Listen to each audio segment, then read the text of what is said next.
everyone hear me? Yes, sir.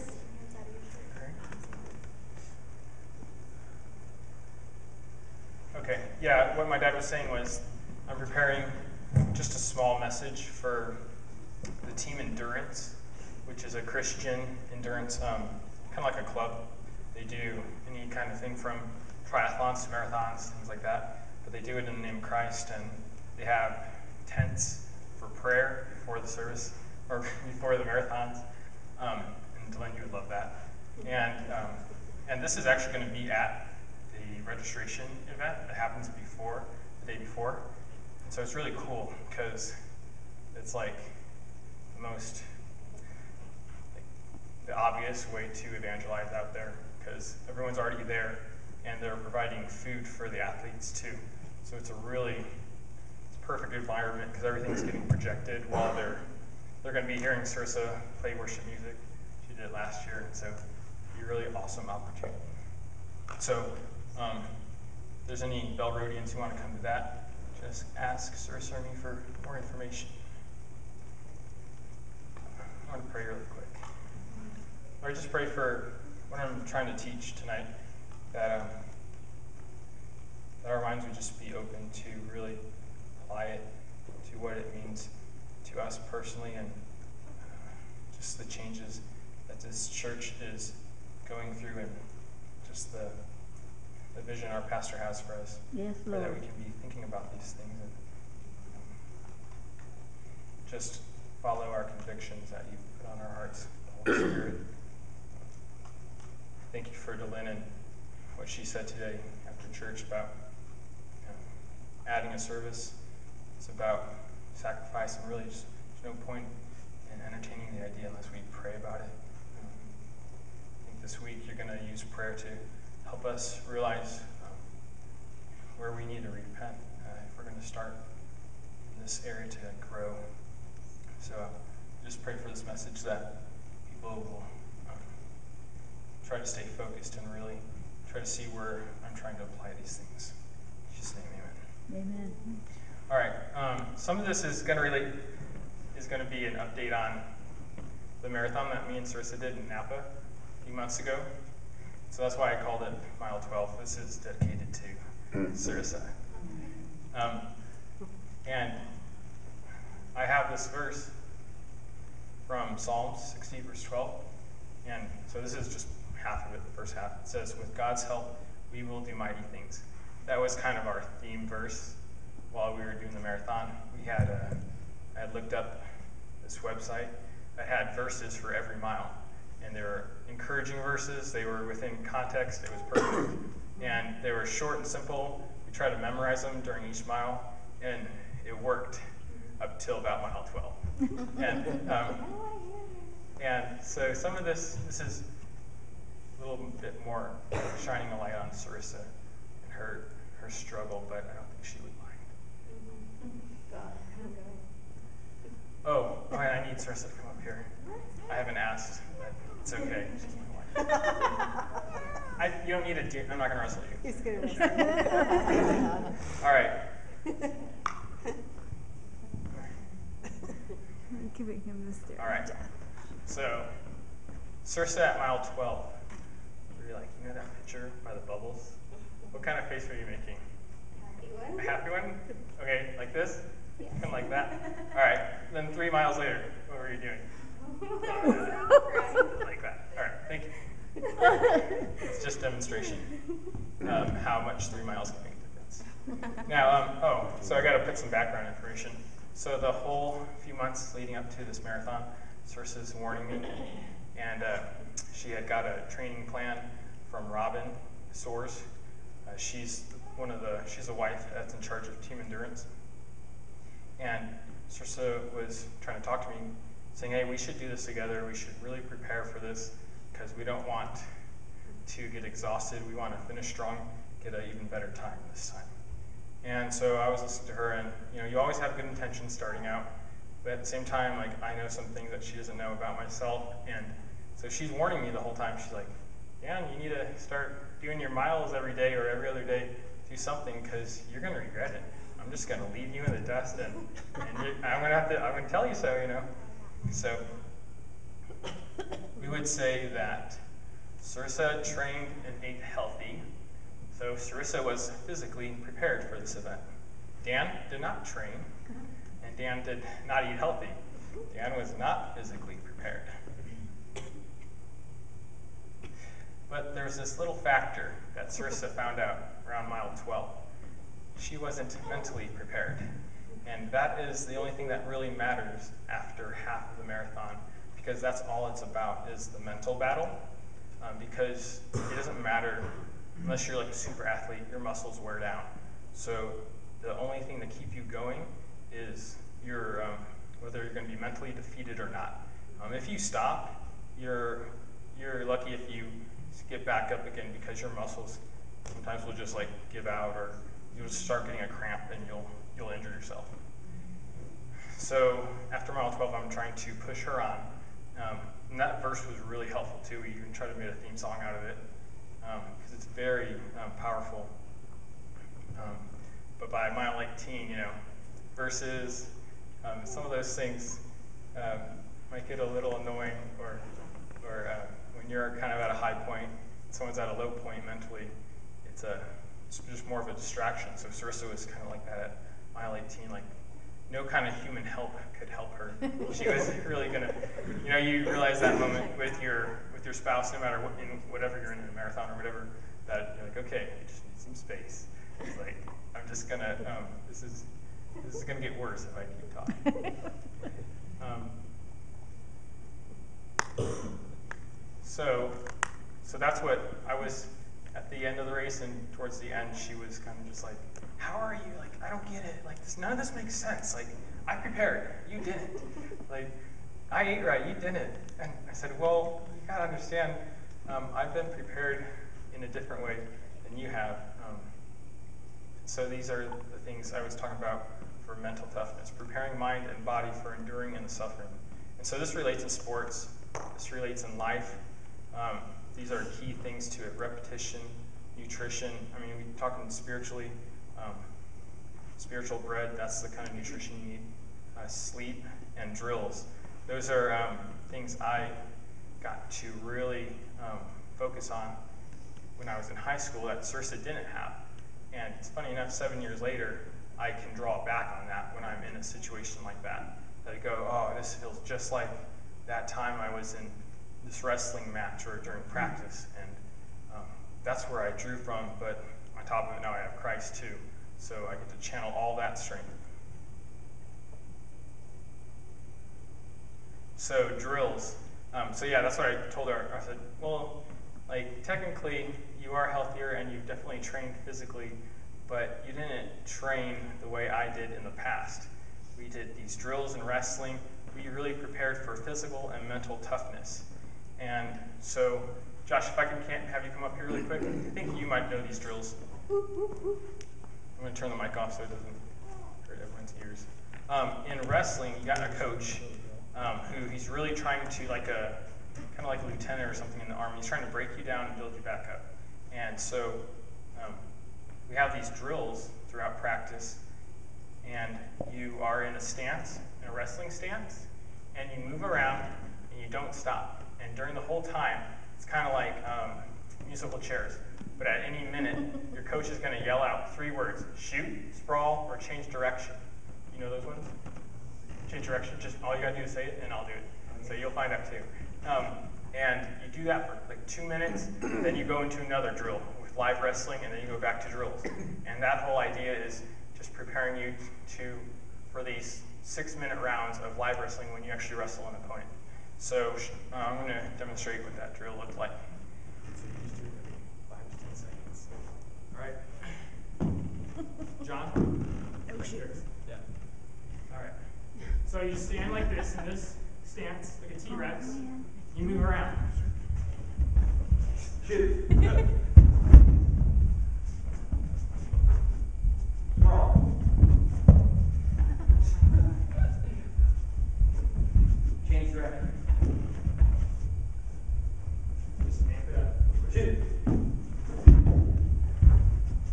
Sprawl. Please don't knock anything over. Change direction. Whoa. Sprawl. Change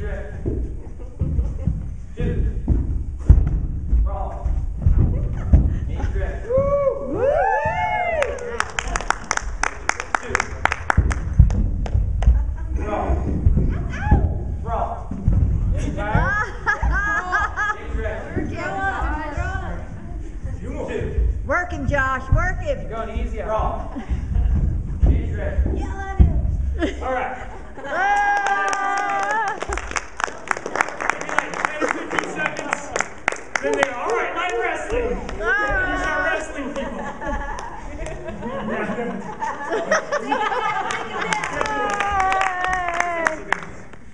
This is entertaining. So you do like 1 minute to go.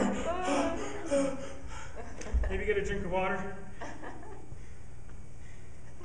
Check, check.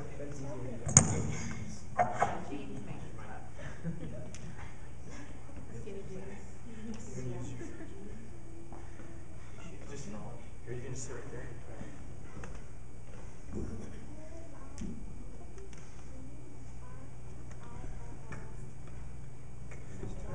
you hear me? No. You broke the microphone. Check. There we go. Nice. Okay. So, some people are sports people. Some people are artists. All these things relate though. Even though these people think they're like opposing forces. In wrestling, without it, I would lack a lot in discipline, commitment, boldness, and endurance.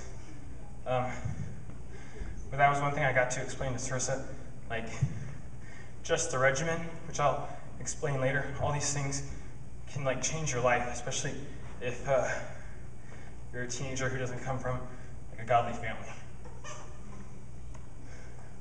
It has some similarities too that I was realizing. In a sport, whatever you're passionate about, a job, all these things are important because this is what Christ does to us too. He teaches us discipline, commitment, boldness, and endurance. And so yeah, I changed wrestling to something you guys can relate more to, older people. You gotta treat your job like that too. And Christ teaches us this too. And so does our church. That's what I loved hearing about our pastor and plenty of other people in our church, that they really affirm this, that trying to teach discipline, commitment, boldness, and endurance. I love seeing that through discipleship from our elders, from our pastor.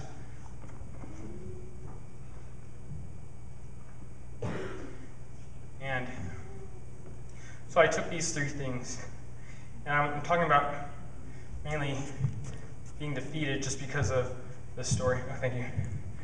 Just the story that me and Sarissa went through with the marathon, because the marathon is just so symbolic of our life, especially after we get through the few easy miles. You know, you hit some walls that you weren't prepared for.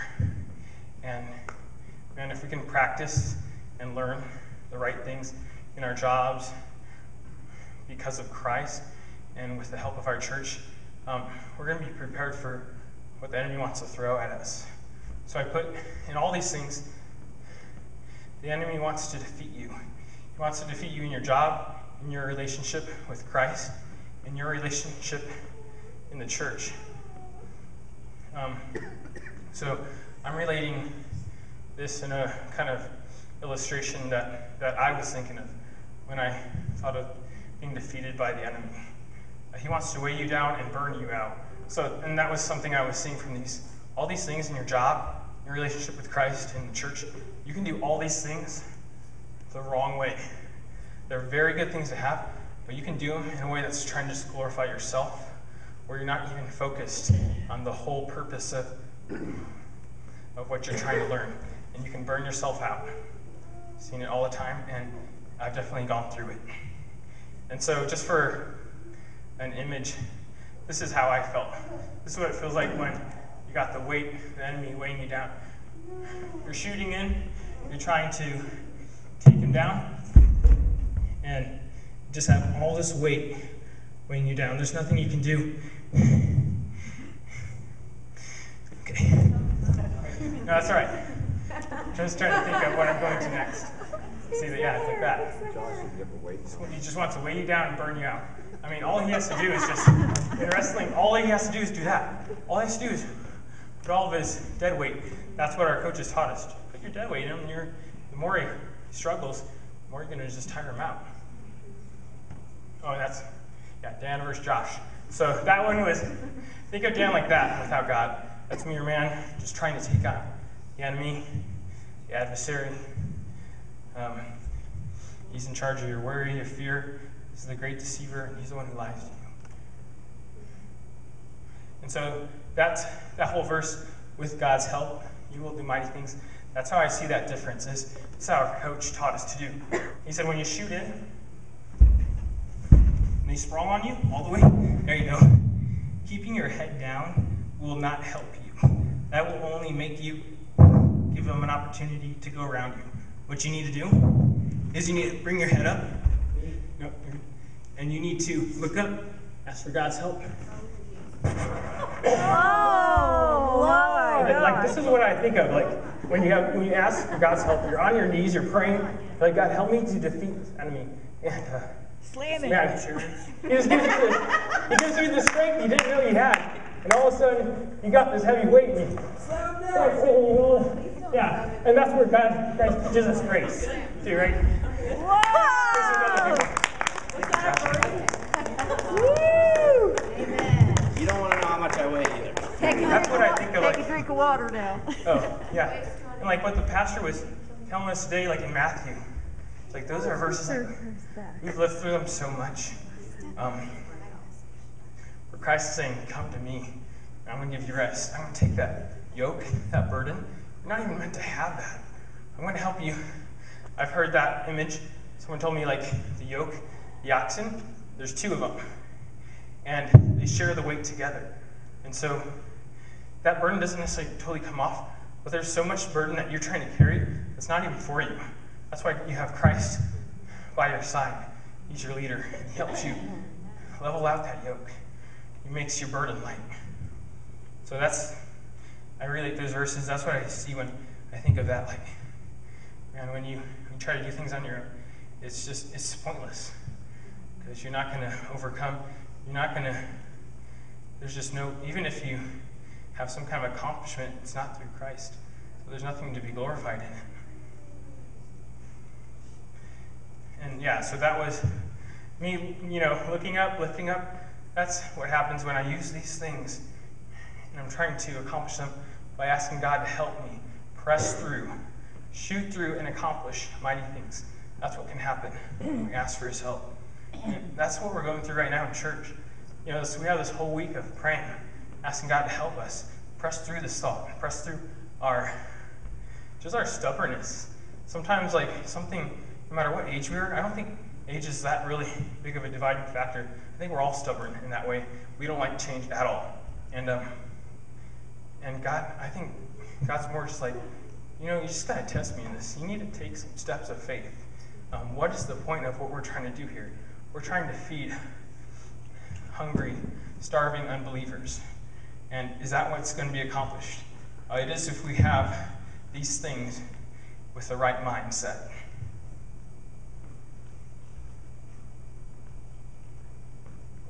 So that's what I was showing Sarissa when we were running the rest of the marathon. I said, yeah, I didn't practice, and I definitely didn't eat very good. But 7 years ago, I did this kind of regimen for 4 years. And this was for the whole winter season, for 4 or 5 months. Monday and Tuesday, right after school, we'd have practice, 2 straight hours. You get a little warm up, and then you just go into drills and live wrestling.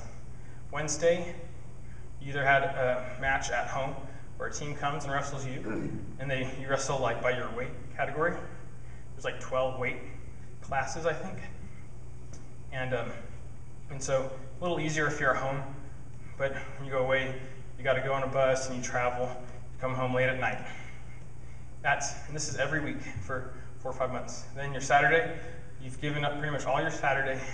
From 5 a.m. you wake up early, hope you made weight or burned some weight off the night before, and you have an all-day tournament where you have, if it's not a freestyle tournament, you can have 5 matches, but if it's freestyle, you could have how many people there are, you can just have a whole lot of matches to wrestle.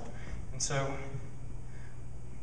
being able to do something like that, it takes commitment, but really it takes the right kind of desire. You got to be passionate about what you're trying to achieve and what you're trying to teach yourself. You got to actually like what you do. This translates to my job now. And also not every coach did this, but one coach we had, he had a red flag day. That was kind of like his way of coming into our group and trying to create something to like make a statement. And this is probably kind of how the Army does it. But our things were called red flag days. We had them once a year, and it's a 2 to 3 hour practice of drills and live wrestling. So there's no warm up, no nothing. It's not about trying to teach you something. It's just about like hard wrestling. So 2 to 3 hours practice of drills, live wrestling to the point of exhaustion. And so the whole point of that red flag day is to find your breaking point. So the coach was literally like, if you're weak or if you're strong, like the whole point of this is trying to find out how far you can go. And so when you feel like you are totally exhausted, it's okay. I'm not going to judge you or anything. You just get up and you go get a drink of water and then just sit down and watch the rest of the group keep on wrestling. And so going through that red flag day, I was finding my breaking point, just figuring out where I needed to grow, going like, man, like when I'm really tired, this move, this shot, I'm like shaky and I don't come up quickly and I don't keep my stance. I need to work on that. And it also taught us team morale. So Dad, you watched, there he is. You watched Facing the Giants, and he's showing you that clip where he takes one of the leaders, the guy who he pretty much controls the whole morale of like, he had this morale like, hey, we're losers, we're not going to win anything, so why try so hard? And he took him and he had him carry someone on his back and crawl. And he thought, how far do you think he could get? The guy didn't think he could get very far. And by the end of it, he's pushed through the whole football field because he was blindfolded. He didn't know how far he was going, but the coach just kept pushing him on. And so that's what those red flag days were about. We were learning about team morale. So the guys that were sitting down, they were helping out everyone who was wrestling still. They were kind of cheering them on, pushing them through, and like we would have to do push-ups in the middle of it. And they were like, come on, just do one more, keep going. And so, like I said, if you guys are thinking about how this could relate to you, think of the church. Really, that's what helps me have a better understanding of what we're striving for here, because of just the history I've had in like discipline in wrestling. Like, there's times when you think you can't go on anymore, but you got to push through but this time it's with Christ's help, not your own. And so this is one of the verses. There was the first half or the second half that we had that we were using for our motivation. Psalm 60, 11 through 12. It says, "Oh, please help us against our enemies, for all human help is useless." I really like that part. With God's help, we will do mighty things, for he will trample down our foes.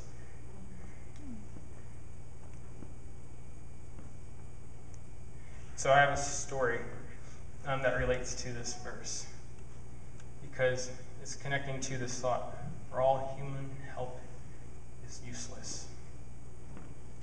There was this kid, I forgot his name, and it's a good thing because this is going online, but he was a third string wrestler. You got your varsity, you got your JV, then you got the third guy, and he could still be really good, but really when it comes to his weight class, he's not as good as the other two. He's third string, so he's lucky if he gets to wrestle at all in a live match against another team. The only way he can do that is if someone else on first or second string doesn't make weight, then he gets bumped up to their weight class. And so this kid being a first year and being a third string, he kind of just took it really lightly, thinking, well, I'm never going to get in a match, but that's all right. Like, I guess he was in it more to look like a wrestler. He liked the image. And so he wasn't disciplined. He wasn't trying to learn discipline. He wasn't trying to grow. He was not committed. He tried to get out of things all the time. He was not bold. Like when you see people wrestle, they take bold moves and they try to grow. He would give up. You wrestle him and he wouldn't try to push through with any strength he had. He was not in shape either. He didn't try all these things that he could try to grow in. He wasn't really willing to because he thought of himself as third string. They're not going to put me in anyways, but at least I'm here. I look good, I can tell everyone I'm a wrestler. So with all those things not being prepared for, what he was also not prepared for was humiliation. Because wouldn't you have it that on one of our home matches, the first and second string guys, first string guy, he made weight, the second string guy didn't for JV. And so he was bumped up. He did make weight. That was the one thing he did right. So he got into this wrestling match, and it was against a girl. And it was not the weakest girl. She's probably one of the best girls in the whole section, like San Joaquin County, maybe even higher. You could tell that maybe her dad was a wrestling coach or something. But, you know, she looked like a girl, but she didn't wrestle like she would have. Man, I was just glad I wasn't wrestling her.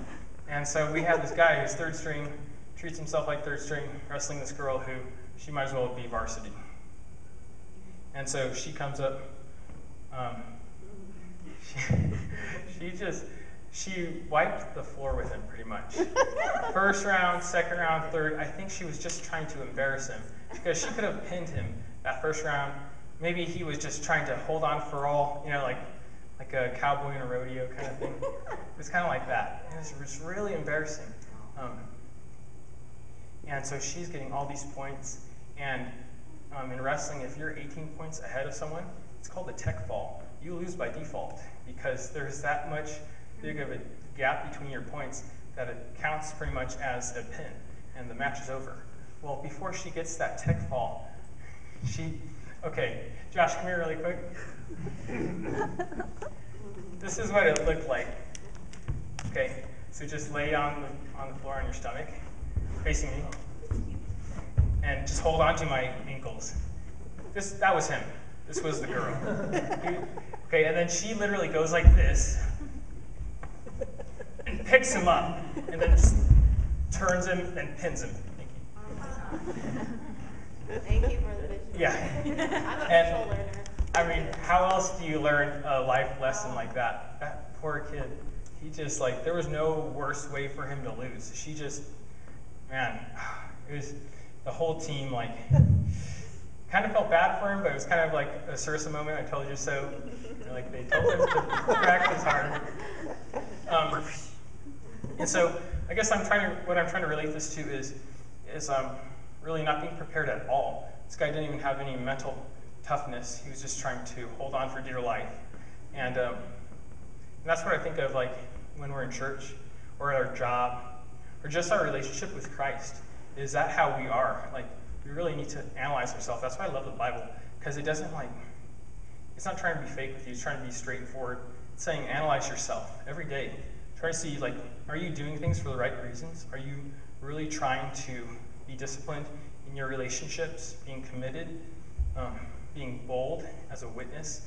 I'm not an extrovert. I'm an introvert.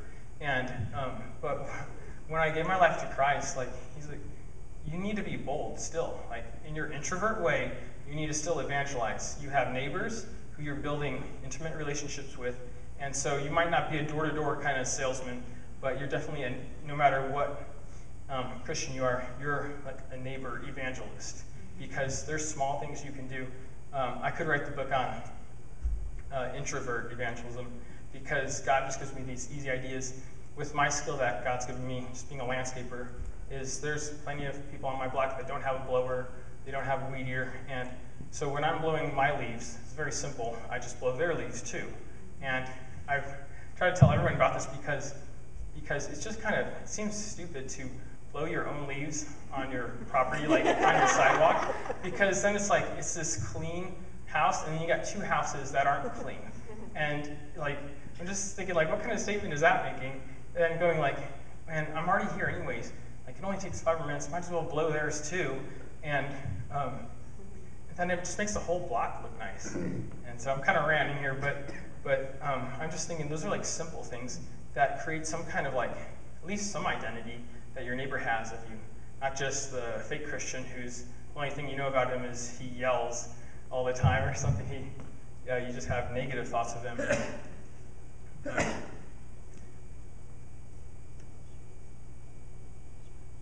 Then I have this quote from the Bible, Matthew 22:37. It says, he said to him, "Love the Lord your God with all your heart, with all your soul, and with all your mind." Pastor Rob, do we know this anonymous author? Jesus. Yep, number one answer. All right, just testing you guys. And so I was thinking of this verse too, because in wrestling, I was mentally prepared, but there are so many more things I could have done. Like I prayed to win some matches, but I really didn't have the whole follow through. Like I still have the weakness that Sarissa has seen me in. I didn't practice. I could have practiced more, and I definitely could have ate healthier too. I remember sometimes the night before a tournament, I had 1 pound of less weight, so I was a pound under my weight. So I could have ate something healthy while I was starving at night, but I chose to eat icing. You know those cups of icing for cake? I ate that instead. Yeah. See, I tell you. Right? And so this seems silly, but these are kind of things that I'm trying to think of, like doing everything with all your opportunities. So I'm thinking soul, mind, and strength. That it's not just the physical preparation, just eating healthy. And if you really want to grow in all these areas, you need Christ. You need to I can learn from Delin. She is a prayer warrior. And so if I want to learn how to pray more, I can ask her for help. I can be around her more. I need to find different elders in my church that are strong in some areas where I'm not.